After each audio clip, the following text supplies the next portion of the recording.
Yeah, I guess I've taken on board these inflation, the sequence of 4 inflation reports here, and become a little bit more worried that we're not moving fast enough. And I only shaded my position a little bit from 3 hikes before July 1st to 4 hikes before July 1st. So I still want the balance sheet runoff to get going in the second quarter.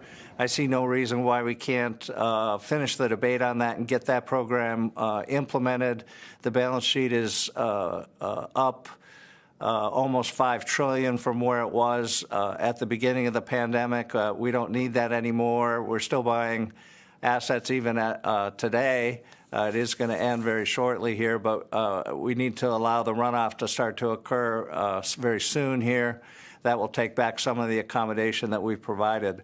We've got a long ways to go if we actually want to be restrictive, and that's the concern, is that you'll get to the second half of 2022, quite a bit of inflation in the first half, which already looks like it's baked in, and then if you don't get moderation in the second half, we'll really be in a pickle if we don't position ourselves well in the next couple of months here.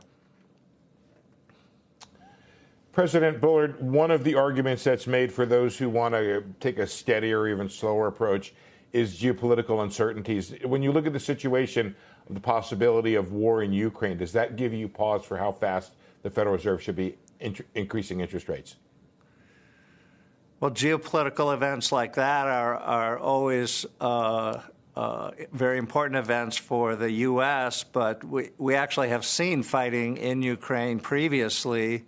So you could look to that example to see how much you think it's going to impact the U.S. economy.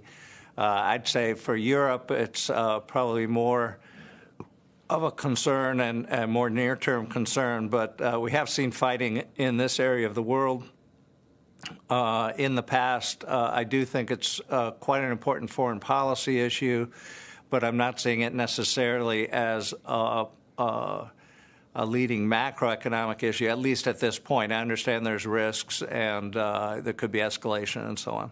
Sure.